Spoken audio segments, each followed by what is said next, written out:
this is Candice from BizNews, and I'm talking to Wikus Furstenberg, who is Portfolio Manager at Futuregrowth Asset Management. And we're going to talk a lot about the imminent credit rating decision next week, Friday, on the 3rd of June from S&P. We've already seen Moody's come out, and we had a slight reprieve there. Wikus is going to give us his views on what he thinks is going to happen and the effects it's going to have on our economy. Hi Candice, thank you very much. I think a lot has been said about rating agencies, and especially the next 2 weeks or so it's really, really difficult to add anything new to that. But I think for what it's worth, on our side, we've been assuming a downgrade by S&P, the last 8 months or so in our valuation models.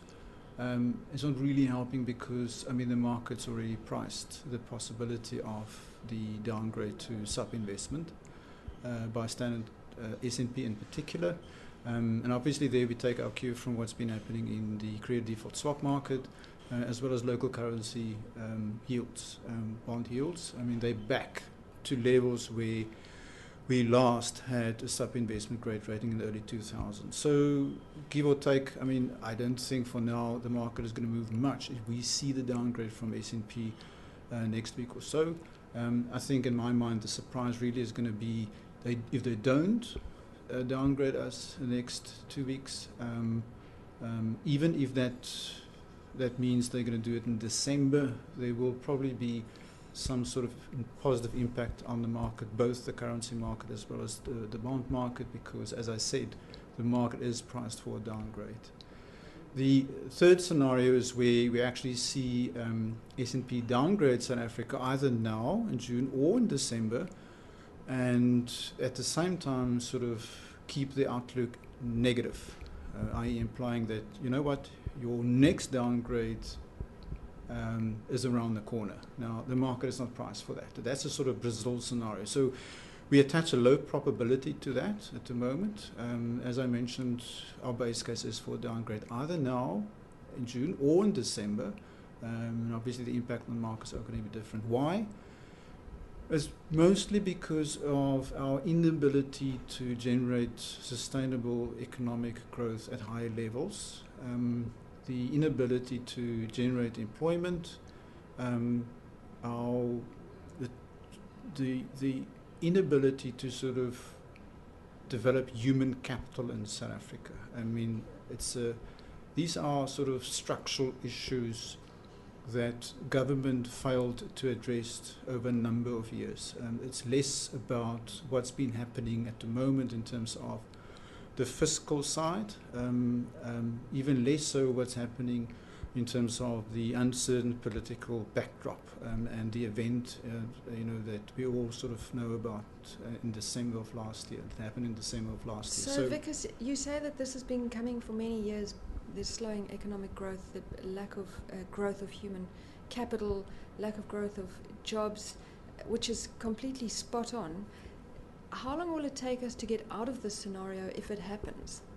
And I know that your base case is that it is happening.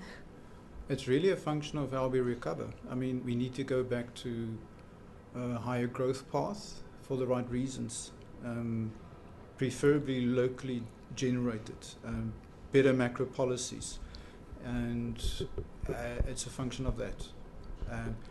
And that's why I really can't give you an answer. I don't know how long that's going to take.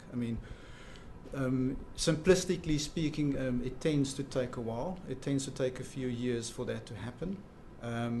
But I think in this case, we need to deliver, and we need to convince rating agencies that if there's an improvement in terms of economic growth, the ability to generate employment, not only by government, by the private sector, government allowing the private sector to generate more employment, you need time to convince them. It's not going to happen in a matter of 6 months. So it's going to be a while for that to materialize. So in the interim, you say that the effects of this downgrade are already priced into the market. What have you seen?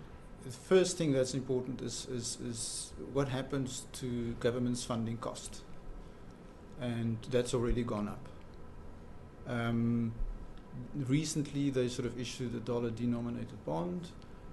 It was issued at a spread well over 300 basis points over the US Treasury curve, which reflects sub-investment grade. So it was more expensive than to borrow offshore already. And locally, and obviously local yields, where they do most of their funding, which is a benefit in a way because you have some sort of protection against currency weakness when you service your debt, has gone up as well. Now, in the short term, it's not going to have a huge impact, but over time, if it stays at these sort of levels compared to a few years ago, it most certainly will have a negative impact in terms of funding costs and what is left in terms of the budget to spend on more important things. What does that mean for the man in the street, and particularly the poor? I think indirectly we could link that to two things. One is the currency weakness, the impact currency weakness has on inflation, and we all know that. I mean, that's the poor's biggest enemy. Yes. Is inflation, and that's why the central bank is so sensitive to inflation expectations. The second thing is what happens to the budget over time. If we don't see a recovery, obviously it implies that government needs to set aside more money to service its debt. It implies that there's less on the table to divide and support the poor with. So all round, Wikus, you're seeing a downgrade next week, Friday, and the implications are not good for South Africa. Thank you very much for your time. That was Wikus Furstenberg, Portfolio Manager at Futuregrowth Asset Management.